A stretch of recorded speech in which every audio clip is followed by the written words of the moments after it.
देखो, पहली बात तो ये है कि मैं जब पढ़ाता हूँ तो फालतू की बात नहीं करता, लेकिन एक बात मैं हमेशा कहूँगा कि आप कितने भी बड़े ग्रामेरियन बन जाओ, लेकिन जब तक आपको वर्ड पावर तैयार नहीं है तो आप कुछ नहीं कर सकते हो। इसलिए इस पर ज़रूरी है ध्यान देना, जो इडियम्स और फ्रेजेज हैं, एंटोनिम्स, सिनोनिम्स और वन वर्ड सब्स्टिट्यूशन है, उसको कैसे याद किया जाए। याद करने के तरीके अलग अलग हो सकते हैं, किसी के पास कोई ऐसा फार्मूला नहीं है कि आप एक बार कोई बता दे, एक बार पढ़ो और आप पूरी तरह से उसे तैयार कर लो, ऐसा नहीं हो सकता है। एक तरीका है जो बेहतर तरीका है, वो है रिपीटेशन।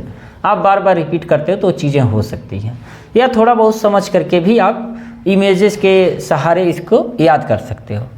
जो पहला है, इसका सीरीज चल रहा है, ये 5 सीरीज है। ये पहला जो है क्वेश्चन है, to carry coal to Newcastle. अब इसमें अगर आप एक तरीका अपना सकते हो कि अगर इसको समझो और मेमोराइज करो तो वो चीज़ें क्लियर हो सकती हैं।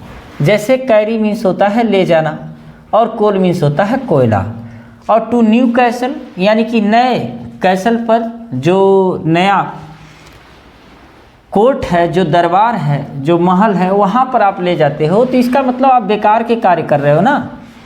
यानी कि कोयले को आप महल में लेके जा रहे हो, तो इसको, अब कोयला कोई महल में लेके जाने वाली चीज़ है नहीं। कोयला कहीं पर भी रख दो, बाहर रख दो, भीगेगा नहीं, भीगेगा तो फिर जलेगा, सूख जाएगा।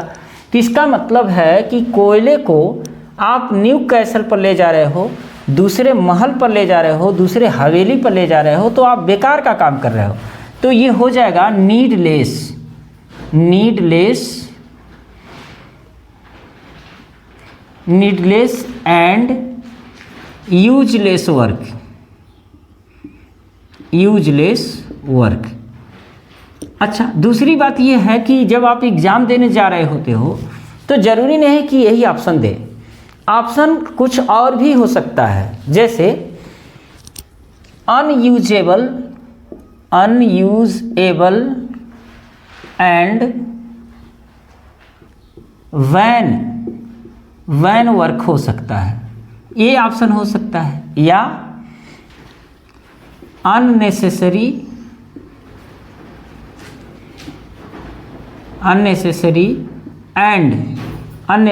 एंड मीनिंगलेस वर्क हो सकता है। यानी कि ऑप्शन इसी तरह का होना चाहिए जो बेकार हो, यूजलेस हो, अनयूजेबल हो, वैन हो, अननेसेसरी हो, मीनिंगलेस हो, इस तरह के ऑप्शन हो सकते हैं। अगर इसका वाक्य प्रयोग रहे तो फिर कैसे हो सकता है। वाक्य प्रयोग में अगर कोई सेंटेंस दिया, उस सेंटेंस में अगर ये to carry coal to Newcastle दिया है, तो इसको फिर कैसे आप जानोगे कि इसका नीडलेस एंड यूजलेस वर्क होगा। जैसे इस सेंटेंस को थोड़ा सा, इस इडियम को मैं थोड़ा सा स्टॉप देता हूँ, एक सेंटेंस इसको जो यूज करके बताता हूँ। टू मेक, जैसे to make a party without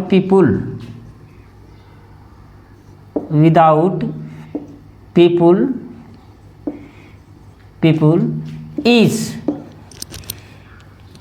to carry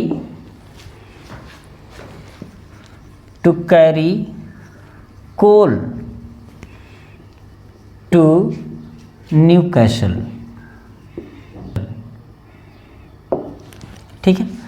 chapter and verse, दूसरा जो है चैप्टर एंड वर्स, इसका मतलब क्या हो सकता है, ये चीज़ें समझ में आ गई, इसको मैं मिटा दे रहा हूँ। चैप्टर एंड वर्स, इसको ऐसे समझो कि कोई ऐसा चैप्टर है जो वर्स में है। जैसे कहने का मतलब ये है कि जब हम किसी चीज़ को एक्सप्लेन करते हैं ना, किसी से बात करते हैं, कोई भाषण देते हैं, कोई प्रवचन देते हैं, वो चीज़ें याद नहीं होती हैं। लेकिन अगर कोई ऐसा चैप्टर हो जो वर्स में हो, वर्स का मतलब होता है पोइट्री, या ये कह सकते हो रिदम में हो। रिदम का मतलब क्या होता है, लय होता है, ताल होता है।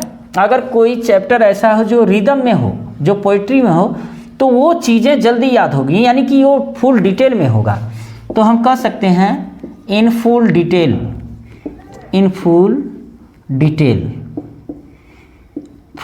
कह सकते हो, या इन होल डिटेल या इन इंटायर डिटेल, इंटायर डिटेल, है ना।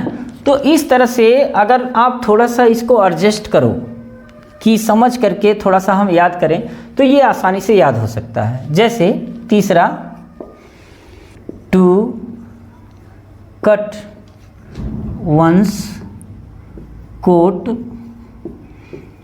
According to one's cloth. To cut one's coat according to one's cloth, यानी कि किसी को अपने कोट को काट लेना, यानी कि जो कोट पहना है काट लेना, किस हिसाब से?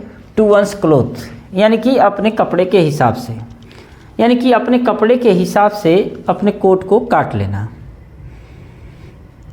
जैसे कपड़ा है उसी तरह से कोट को काट लेना। इसका मतलब हो गया कि किसी को अपने तरीके से रहना या किसी को अपने तरीके से जीना। तो इसको हम अब बताओ, जैसे कहने का मतलब ये है कि किसी के पास कपड़े हैं और उस कपड़े को वो अपने हिसाब से, जैसे उसका कोट बनेगा ना उसी के हिसाब से वो काटेगा। यानी कि ऐसे भी कह सकते हो कि जितनी चादर रहेगा उतना ही तो पसारेगा, जितना कपड़ा रहेगा उसी के हिसाब से तो कोट बनाएगा। यानी कि टू लिव क्या होगा? इसका मतलब हो जाएगा to live within one's own means. इसका हिंदी मतलब हो गया किसी को अपने तरीके से, यानी कि ओन मीन्स अपने तरीके से रहना।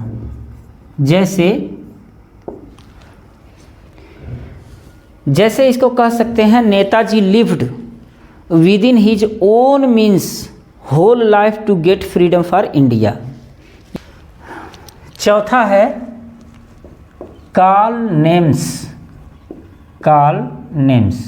देखो ये जो नाम है ना, ये कॉल नेम्स जो वर्ड है, जो इडियम्स है, इसको आप चाहो तो ऐसे तुरंत याद हो सकता है। कॉल नेम्स का मतलब जैसे होता क्या है? कॉल मीन्स पुकारना, नेम्स मतलब नाम। जब कोई नाम से बुलाता है ना तो बड़ा बुरा लगता है। कैसे बुरा लगता है? जैसे मान लो अगर आप एक टीचर हो और आपका नाम लेके अगर एक स्टूडेंट बुला दे तो आपको बुरा लगेगा, है ना। अगर मान लो आप एक सिपाही हो और कोई नाम लेके बुलाए तुमसे छोटा जो अपराधी हो तो बुरा लगेगा। और गांव में जब बच्चे नहीं होते, जब हम लोग खेलते थे तो पिताजी का नाम लेके कोई बुलाता था तो गुस्सा लगता था, झगड़ा हो जाता था। तो कॉल नेम्स का मतलब होता है टू एब्यूज। आप ऐसे याद करो, टू एब्यूज मतलब हो जाएगा गाली देना। अब इसको और सिनोनिम्स इसका क्या हो सकता है? जैसे रिवाइल,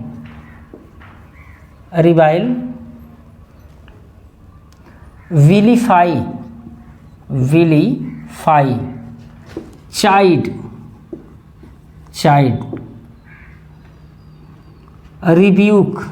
रिब्यूक मीन्स होता है डांटना और चाइड मीन्स भी होता है डांटना या फटकारना।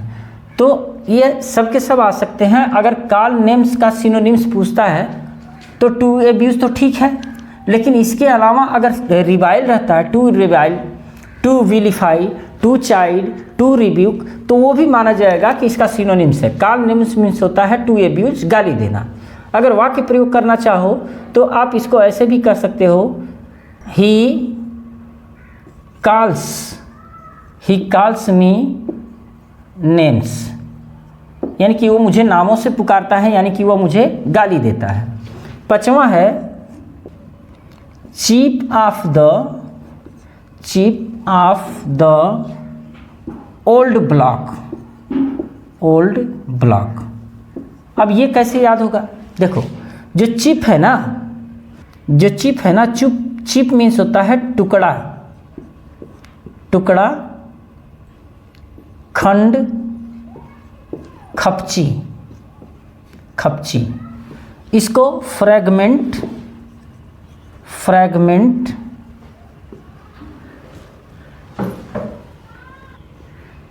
स्क्रू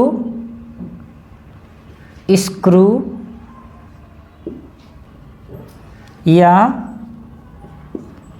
स्क्री बोलते हैं। और जो ब्लॉक है, ब्लॉक मीन्स भी खंड होता है, खंड। इसका मतलब होता है पीस, पार्ट,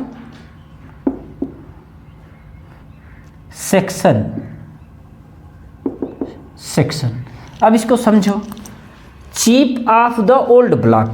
चिप मतलब टुकड़ा और ब्लॉक मीन्स भी टुकड़ा। लेकिन द ओल्ड ब्लॉक यानी कि पुराने टुकड़े का टुकड़ा।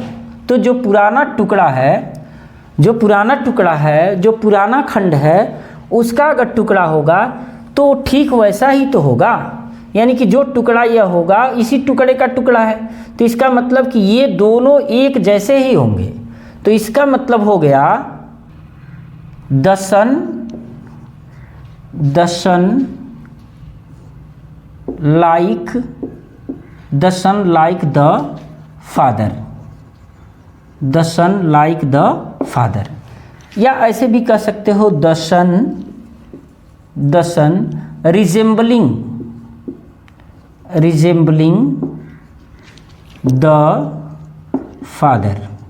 यानी कि अगर देखा जाए तो जो चिप है, जो टुकड़ा है, जो फ्रैगमेंट है, जो स्क्रू है, जो स्क्री है, वो कैसा है? Old block. ब्लॉक मतलब जो पीस है, जो पार्ट है, जो सेक्शन है, सेम टू सेम वैसा ही है। तो इसका मतलब क्या है कि जो उसका बेटा है, इसका जो ओल्ड ब्लॉक है, जो बड़ा वाला, जो पुराना वाला खंड है, उसका जो खंड है, तो ये पुत्र हुआ, बेटा हुआ, और ये बाप हुआ। तो जो बेटा है ना, चिप वाला, यानी कि सन लाइक द फादर हो गया, या the son resembling the father हो गया। 6 नंबर है carrot and stick policy. Carrot and stick policy. अब ये कैसे याद होगा, इसको समझो। कैरोट मीन्स होता है गाजर, गाजर होता है, या प्रलोभन होता है, प्रलोभन को हम क्या कह सकते हैं? इंटाइसमेंट। ठीक है। स्टिक मीन्स होता है छड़ी, छड़ी को क्या कह सकते हो? रॉड कह सकते हो, स्टफ कह सकते हो, वांड कह सकते हो, वांड कह सकते हो। और पॉलिसी मीन्स नीति या नियम, इसको मोरालिटी कह सकते हो, मोरालिटी। अब ये समझो कैसे याद होगा, है ना। कैरोट मतलब गाजर या प्रलोभन। तो पहले आप प्रलोभन जान लो। गाजर भी दोगे तो प्रलोभन का ही काम करेगा। जो कैरोट है ना, ये प्रलोभन का ही काम करेगा। और इंटाइसमेंट, ये तो प्रलोभन है ही। और दूसरा स्टिक पॉलिसी। स्टिक का मतलब दंडात्मक जो नियम है। तो इसका मतलब क्या है कि एक तरफ तो प्रलोभन है, कैरोट है, और एक तरफ स्टिक पॉलिसी है, यानी कि दंडात्मक नियम है, मोरलिटी है, नीति है। तो इसका मतलब क्या हो गया कि प्रलोभन भी है और दंड भी है। यानी कि प्यार से समझा भी रहे हैं, प्यार भी दे रहे हैं, और फिर मार भी रहे हैं। तो दोनों चीज़ आ जाएगी। कैरोट एंड स्टिक पॉलिसी का मतलब हो गया रिवार्ड एंड पनिशमेंट। क्या हो गया? Reward and punishment. Reward and punishment. इसको फिर से समझो, आप फिर से इसको तैयार करो। इसका मतलब क्या कि कैरोट यानी कि गाजर दे रहे हैं खाने के लिए, भाई मीठा लग रहा है, और उधर डंडा लेके बैठे भी हैं, यानी कि इधर खाने के लिए इनाम भी दे रहे हैं और इधर दंड भी दे रहे हैं। इसका मतलब कैरोट एंड स्टिक पॉलिसी का मतलब रिवार्ड एंड पनिशमेंट। क्या हो गया? कैरोट एंड स्टिक पॉलिसी मतलब रिवार्ड एंड पनिशमेंट। अगर इसको आप यूज करना चाहोगे तो आसानी से यूज भी कर सकते हो, और रिवार्ड एंड पनिशमेंट की जगह और भी हो सकता है। प्राइज एंड ऐसे भी हो सकता है, प्राइज एंड चैस्टिसमेंट, या यहाँ पेन भी हो सकता है, पेन, या ऐसे भी हो सकता है prize and punishment, reward and punishment. इसका वाक्य प्रयोग में अगर रहेगा तो कैसे रह सकता है, द गवर्नमेंट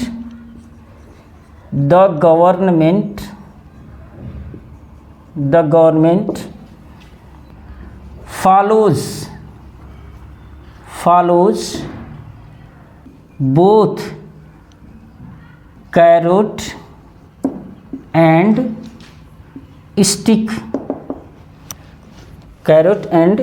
stick policy। 7 है to curry favor। अब इसको थोड़ा सा ध्यान दो, करी जो होता है ना, वो करी का जो पत्ता होता है वही होता है, और फेवर मीन्स होता है पक्ष में करना। तो पक्ष में करना का मतलब, टू करी फेवर मतलब पक्ष में करना। पक्ष में करने का मतलब हो गया कि किसी को चापलूसी के द्वारा, किसी को चापलूसी से पक्ष में करना फेवर है, तो आप अंदाज़ा लगा सकते हो किसी को चापलूसी से पक्ष में करना। अब टू करी फेवर को अगर इंग्लिश में रहेगा, सिनोनिम से रहेगा, तो इसका मतलब हो जाएगा टू विन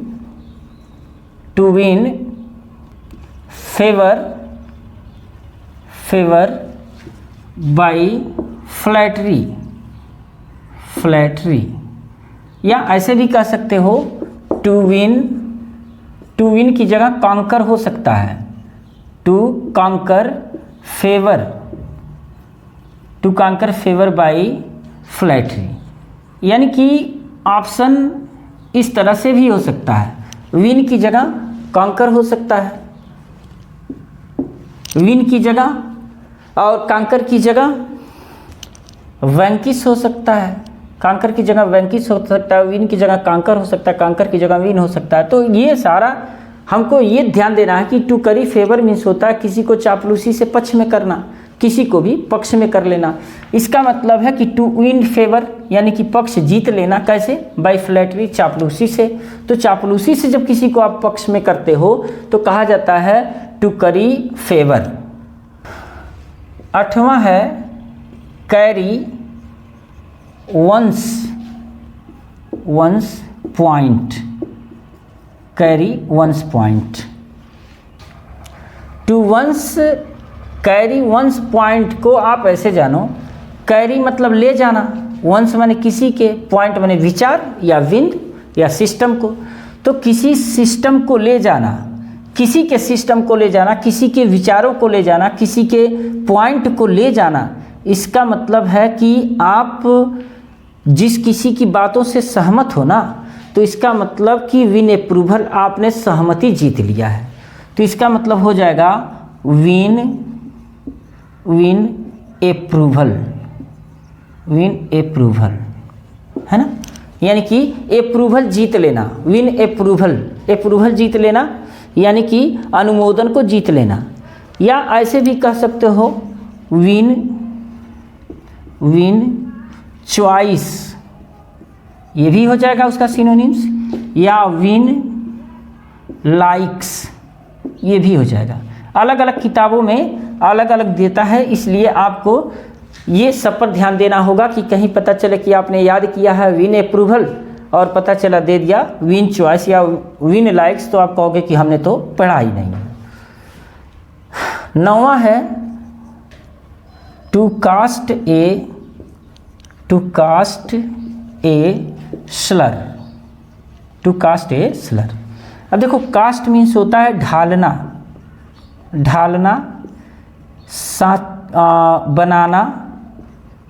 बनाना या साँचा होता है। तो ढालना का अंग्रेजी क्या होगा, हो जाएगा टॉस, सो मीन्स ढालना। स्लर मीन्स होता है कलंक। स्लर मीन्स होता है धब्बा, धब्बा। अब कलंक को आप क्या कह सकते हो? Stigma, stigma, blur, blur, blot, slander. Slander मतलब होता है बदनामी वाली बात या बदनाम। तो इसका मतलब हो गया कि बदनामी जो है ना, कास्ट कर रहे हो आप, स्लर को क्या कर रहे हो? कास्ट कर रहे हो, यानी कि आप बना रहे हो, बदनामी बना रहे हो।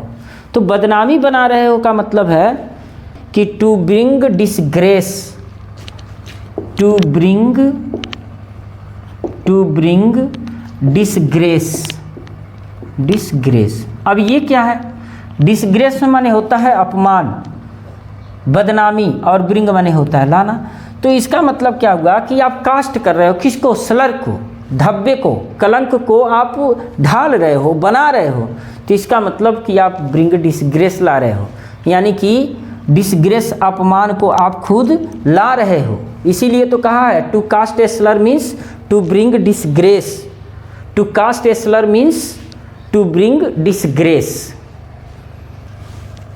11 है कम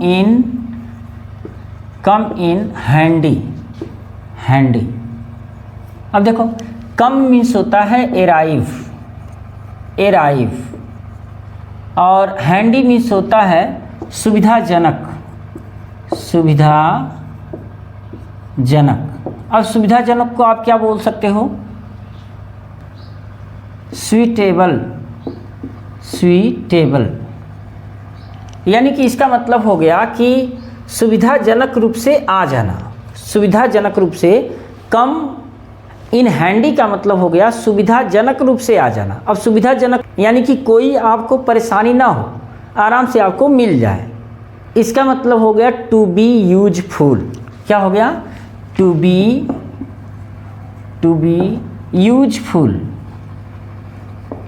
जो आसानी से आ जाएगा, सुविधाजनक से हैंडी हो जाएगा, हमको प्राप्त हो जाएगा, कम हो जाएगा। कम इन हैंडी, सुविधाजनक रूप से आ जाएगा। तो कम इन हैंडी मतलब to be useful, come in handy मतलब to be useful, come in handy मतलब टू यूजफुल। नेक्स्ट है a bull in china shop, a bull in china shop. ये तो बहुत फेमस है, सबको पता है। अब मान लो बुल मीन्स होता है ऑक्स, सांड होता है। चाइना जानते हो, शॉप मीन्स दुकान होता है, दुकान को हम स्टॉल भी कह सकते हैं। तो इसका मतलब क्या होगा कि एक चाइना की दुकान में, चाइनीज सामान तो आप जानते हो बिल्कुल बेकार होता है, तुरंत टूट फूट जाता है। तो अगर चाइना की दुकान में अगर एक सांड चला जाए, एक बुल चला जाए, तो फिर समझो सब खत्म है ना, खत्म। तो इसका मतलब हो जाएगा कि careless person, careless person, careless person, यानी कि बेपरवाह, बेपरवाह व्यक्ति। इसको हम बोलते हैं केयरलेस पर्सन, बेपरवाह व्यक्ति। अगर इसको चाहो तो आप ऐसे भी लिख सकते हो हेडलेस, हेड का मतलब दिमाग और लेस मतलब ख़त्म। हेडलेस पर्सन, जिसका दिमाग ही ख़त्म है, सब कुछ ख़त्म, इसको बोलते हैं headless person, careless person. A bull in china shop मतलब केयरलेस पर्सन, हेडलेस पर्सन, इन कॉशस पर्सन या इन कॉशस डिस्ट्रॉयर। सॉरी, ये पर्सन नहीं डिस्ट्रॉयर है, डिस्ट्रॉयर, डिस्ट्रॉयर। और ये केयरलेस पर्सन का मतलब केयरलेस, डिस्ट्रॉयर हो जाएगा, डिस्ट्रॉयर, केयरलेस डिस्ट्रॉयर। ये पर्सन नहीं होगा, सॉरी। तो हेडलेस डिस्ट्रॉयर मतलब जिसके पास दिमाग ही ना हो, वह नष्ट करने वाले व्यक्ति को हम ए बुल इन चाइना शॉप कहेंगे। उस डिस्ट्रॉयर को हम केयरलेस डिस्ट्रॉयर कहेंगे, पर्सन नहीं कहेंगे, ठीक है। क्योंकि डिस्ट्रॉयर कोई भी हो सकता, कोई ज़रूरी नहीं है कि पर्सन ही हो।